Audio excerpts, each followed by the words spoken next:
Go. Hello and welcome to Bison Talks Impact, coming to you from the Total Nonstop Impact Network on YouTube. I'm your host, Bison, and I am joined today by one of Impact Wrestling's rising stars, and I might add a fantastic finisher as well, Bhupinder Gujjar. Hello, Welcome to everyone. the show. Thank you so much. Thank you. How are you doing, my friend? I'm doing really, really well, mate. I'm doing really well. It's fantastic to get to talk to you today. I've been a bit of a fan since you burst back on the scene at Impact Wrestling. But first of all, I would just like to congratulate you on one hell of a year with Impact Wrestling, that's for sure, which also includes winning the One to Watch in 2023 award at the end of 2022. So that was pretty cool. So congratulations on that. Oh, thank you so much. Thank you so much for these great words, and again, big thanks for having me. Absolute pleasure, absolute pleasure. So recently you were featured on the intimate look at professional wrestlers, The Diary, which is currently available to watch on Impact Plus, YouTube Insiders. And I highly recommend anyone going and giving this show a watch. But that said, you were featured in what I thought was a very interesting diary. Of course, you took the decision to move to Canada with no real family or friend network or anything like that, which is very brave, I have to say. And of course, you did end up joining the Can-Am training school with, of course, Scott D'Amore. Wow, fair play. What made you make that decision? Oh, okay, yeah. It's a hard decision to, leave your friends and family back there. And I always wanted to do pro wrestling, and actually, if I always wanted to do something where I can, show my athleticism. So I started with the bodybuilding and kickboxing, and whenever I used to go for any competition, I felt like there is something missing. So when I used to watch pro wrestling, then I was like, oh yes, that is something I really want to do, but I don't know like how to get into the pro wrestling because I had no family background in any sports. So when I get to know about the CW Academy in back home in India, so I went there. I first wanted to see like how everything works because I had no clue about professional wrestling. So I wanted to see like, do I really like it or I just like it to watch? Can I do that? So I spent like first couple of months, like 6 months there to learn the basics and to to see like how professional wrestling business works. So after that, when I had my basic training there, then at the same time I finished my graduation from India, and then I moved to Canada for my further studies, for my diplomas, and at the same time I started my pro wrestling training underscore demo. That was like a big decision to move. It's hard decision to move, but one of my coaches, who was a Canadian coach but was in India at that time, and he told me like, hey, I know that you really loved it. If you want to make it big, you have to leave India and you have to move to some other country so you can explore new opportunities. So I think that thing kind of stuck in my mind, and I made my decision to move. Wow, that's fantastic. And what's interesting about that is you talk about having your basic training. Now, is it correct in that I would say that you started training with WWE legend, the Great Khali? Is that right? Yeah, I was there at his school for like 6 months, so he was there to train us, and Hornet actually was there. He was an NXT coach right now. Sorry, a referee. He was there, and the Great Khali was there. So I was around all these like super senior wrestlers, and I was whenever I used to watch them, and it was amazed to watch them. And Khali was tall guy, and he was famous everywhere. Wherever he goes, people recognize him. So that was like a first impression on me that I want to be like someone that who already make big in pro wrestling business. So that was when you are a kid, you are looking for someone that you want to be like them.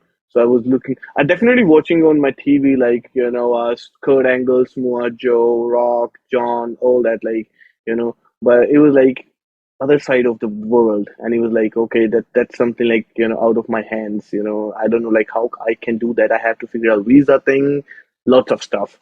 But Yeah, it must when I have was seemed like at a whole world away for you at the time.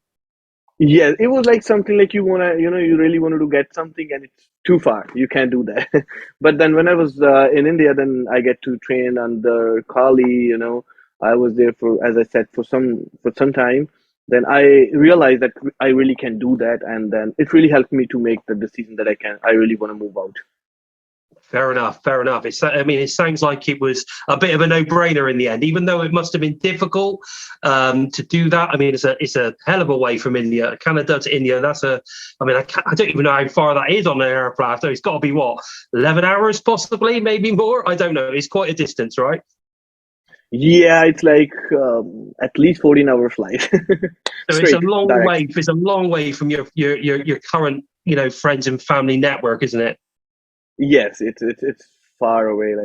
So it's a big, big decision. Now, you made your professional debut with Impact back in 2019.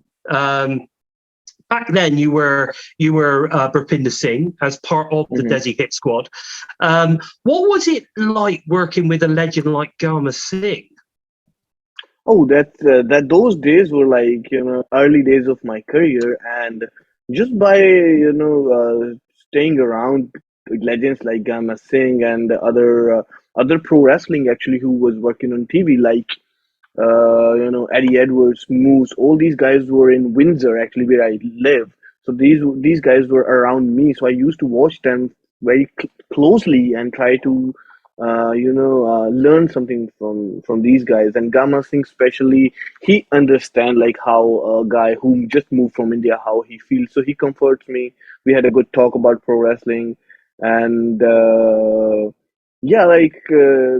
First couple of years, Scott was there for me. He always, I remember that I was training one day and he just came out from his office and was like, "Hey, Bhupinder, get ready. You have a big match coming up." And I had no clue what he's talking about, but he was like, it was a match on Impact Wrestling for Desi Hit Squad. So all these, small movements and these great people really helped me out. That is fantastic. That really is. I mean, I just can't imagine being in the training ring, Scott come out and say, right, you got a match next week. Make sure you're ready. I Yeah. could just imagine, Scott being like that. But it must be great. I mean, Scott Demore is a very well respected, trainer and businessman within the wrestling industry. So it must be great having someone like Scott on your side, and he clearly knows what you can do as well, which Mhm. is and he's gonna try and bring the best out of you, which is pretty awesome as well. Now, this past year, you were involved in a huge feud with Brian Myers, who again is an incredible wrestler. He's the most Mhm. professional wrestler. Let's be fair. For the DMC title, which ended in what I thought was an incredible ladders match. What can you tell us about this match, and of course the build up to that match? Because I know that you actually got injured in this match as well, didn't you? Yeah, that match is like one of my best matches of myself. Like very close to me. I can say that that's the match who kind of changed my life and who changed the way people look at me. And I have earned respect, backstage. When you are new in a company, you're still trying to, earn your respect from the seniors. But this match changed a lot. And I remember the day I had this match. I remember Eddie Edwards coming up to me and asking me, "Hey, Bhupinder, what do you got tonight?" So, I was like, "I got a ladder match with Brian Myers," and he was like, "Oh, be careful." And after that, someone else comes up to me and he was like, "Bhupinder, what do you got tonight?" I was like, "Ladder match," and he was like, "Okay, man, you know, careful about that match." I was like, it was my first. I never had a ladder match before, and I was like, why everybody comes up to me and making me scared? Like now, I'm just I'm kind of scared like about the ladder match. So I was keep thinking about the match, and Brian Myers, like one of the best pro wrestler, undoubtedly. And I knew like I'm going up with him, so I'm safe. But I was prepared for that match, but I wasn't prepared for the broken nose. And I don't think I anyone's was prepared for a broken nose. Yeah, I was telling my friends, like, they asked me, like, why didn't you, save yourself when you saw that ladder coming on your nose? So the reason was because I got knocked out for something I don't know, like what it was, and I was kind of trying to get my senses back, and I couldn't put my hands up, and just the last second I just saw a ladder coming on my face, and boom, my nose broke. And then I was like, okay, now it's broken, so let's see, like, what we can do it, finish it good. So I think I tried to do my best and finish it strong. I think what that match really did was show everybody that you really have got that passion and that desire, especially at the point when I think most people knew that your nose was broken at that moment. And I think it was, I think everybody then was sort of kind of like step back and said, right, how is this guy now going to handle this? How is he going to move forward? Because you could have gone one or two ways at that moment, couldn't you? Because obviously you were in a lot of pain, Yes, and you could tell. I mean, cool, the way that your eyes and everything went black yes, afterwards and stuff. It was certainly a nasty injury, but no, you absolutely smashed it right the way through to the end of the match. And as a fan, I know that I appreciate that you guys put your bodies on the line and to continue and make sure that the match was going to be the best match it could possibly be. For yourself and for the fans is a massive thing. So I appreciate that, and I know a lot of the people I've spoken to really thank you appreciate that so as much, well. thank you, So really means a you lot. know there's no point in getting into this business, expecting not to get injured. But when you do, it's how you come out of that, isn't it? Which is important in a match. Now, over the past few months, we've seen you as part of the Tommy Dreamer and Bully Ray feud. What do you think you've learned from working with these legends that will sit you in good stead for the future? Because let's face it, Tommy Dreamer, I mean, if you don't learn something from Tommy Dreamer, you don't learn something from Bully Ray, who can you learn from? Let's put it that way. What do you think you might have learned to take forward? The biggest thing I learned, I think, it's like putting your emotions behind your moves. Try to connect with people, because usually most of the wrestlers, they just want to go out there and want to do the moves back and forth. Moves and moves everywhere. So I learned from Tommy and Bully Ray, like, you can make it, you can win people's heart even just by uh, you know, doing with an emotions. Whatever you do, just give you 100%. Put your emotions in that. And as if you have watched my match with Bully Ray, I didn't do any flashy moves or crazy stuff. It's just an emotional match and telling a story, like he's beating me up, but I'm not quitting. So telling a great story, and adding your emotions, whatever you are doing, people are gonna like it. I think there's always over the years, or certainly over more recent years, there's been a lot of criticism of more modern wrestlers where they just don't sell. Hmm. And one thing I would say about yourself, what I'd say about a lot of the young up and coming wrestlers in Impact Wrestling currently, is that these guys are clearly learning from the veterans. That at the end of the day, you need to say it's not about how many 1,000 flips you can get or how many turns you can get in on a jump off a turnbuckle. At the end of the day, if you can't sell, or you can't, like I say, put the emotional content into that match, it's not going to be believable to anybody, right? And that's Yes, the point. It has to be believable. So when you're getting, like you say, when you're getting chopped, or you're getting an elbow, or whatever it is that you're getting, you've got to make sure that everybody knows that, hey man, that hurt. yes, And so I totally understand what you're saying there, and it's the emotion not only in your delivery, but also in obviously taking the punishment as well, which I think makes a massive difference to whether, as a fan, you actually get into that match or not.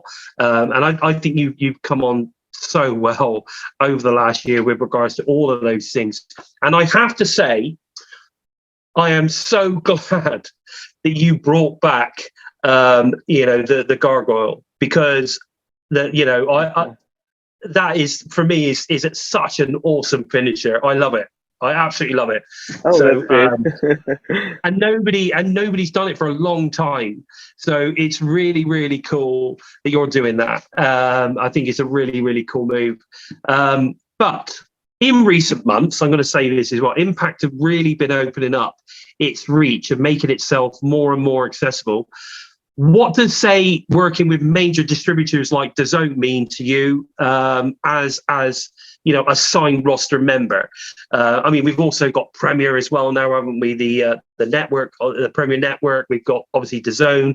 We've got Impact Ultimate Insiders going on, as well as Impact Plus. There's so many ways that you can access Impact Wrestling right now. The reach is crazy. I mean, it's worldwide, baby. What does it mean to you as a roster member, this? Actually, it feels great because now like people are really watching you, especially with the Zone and Impact Insider.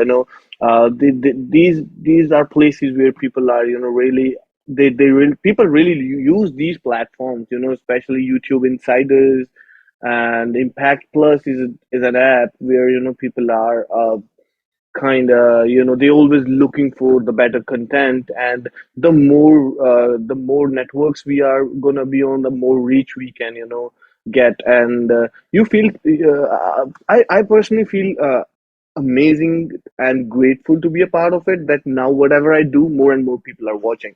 And I want to add one more thing here, that especially for India, we are doing one other show is called Pahalwani Pataka, and the We are. whole Impact show is the whole show is in Hindi. So the commentating is in Hindi. I am me and one of my other fellow, my Paul. friend Paul. We Paul are Burt. hosting that show. Yeah, Yeah. Paul Wick. We are hosting that show and commentating that the whole show in Hindi.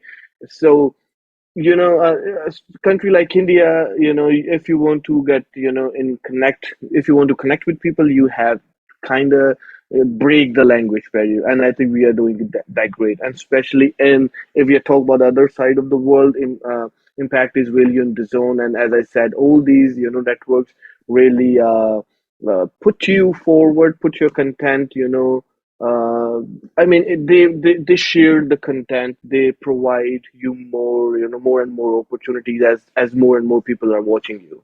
So it feels great.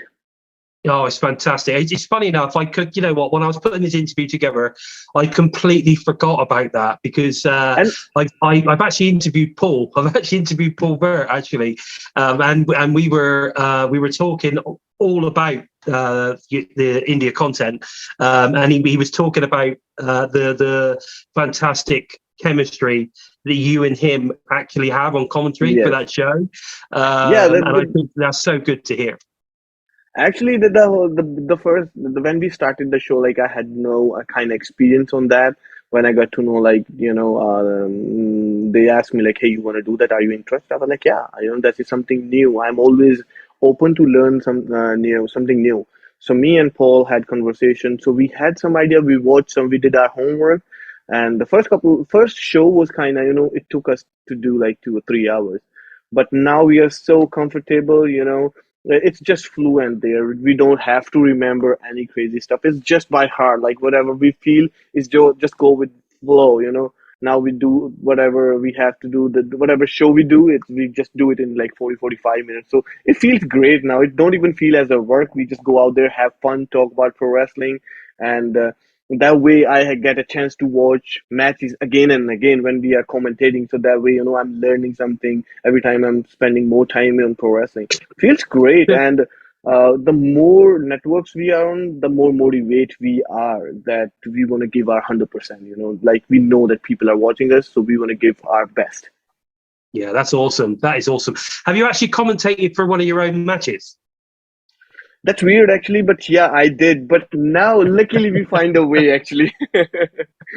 So we know how to do that. Like, it's weird sometimes when we start first starting doing it. But now Paul is kind of a guy who's take charge in charge of that match, and he's the guy who was talking about. And he asked me like, "Hey, how you feeling doing with this move? What the thing was in your mind when you were trying to do that move?" So Yeah, we that's had a cool. pretty good story going on, and we know like how to tell a story. We know how to commentate my own matches. We have learned something new.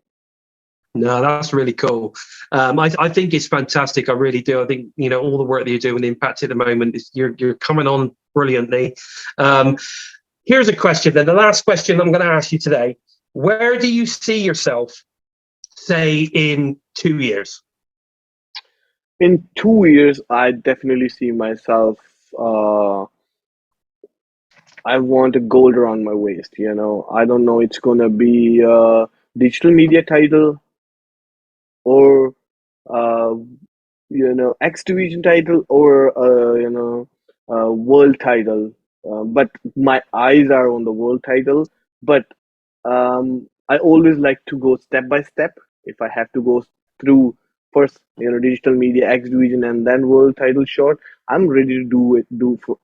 For everything, I'm ready to do like anything for all these titles. And in next 2 years, these are my main goals to get the gold around my waist. Fantastic. Well, I have to say, I'm so excited to see what's next for you coming in the next few weeks, because you've got loads of stuff going next few weeks, months, and of course over the next couple of years. It's going to be very, very interested to see where you end up with Impact Wrestling, and hopefully we'll have gold around our waist. But I'm afraid that is pretty much all I've got time for today. And I hope that you guys have enjoyed listening to my guest today, because I've certainly enjoyed talking to him. Bhupinder, would you like to let the TNI Army know where they can keep up to date with all things going on with you, on maybe the socials or maybe a merchandise site or anything like that?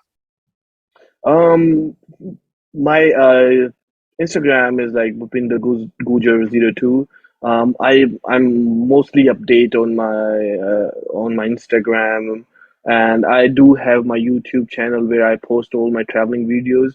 They are in Hindi, but I do my shorts too there. So that's another way to stay in contact with me.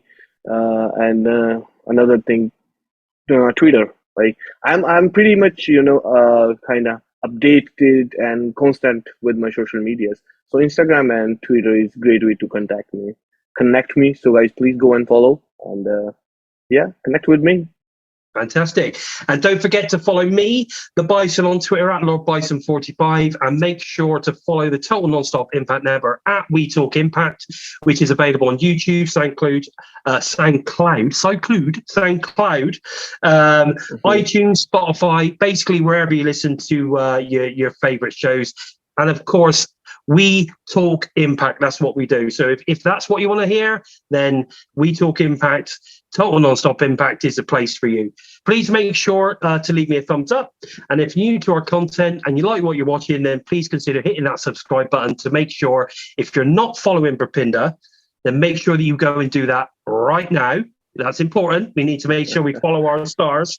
But guys, take care. And until next time, this was Bison Talks Impact with my very special guy, of course, the one to watch in 2023, Bhupinder Gujjar. Take care, everyone.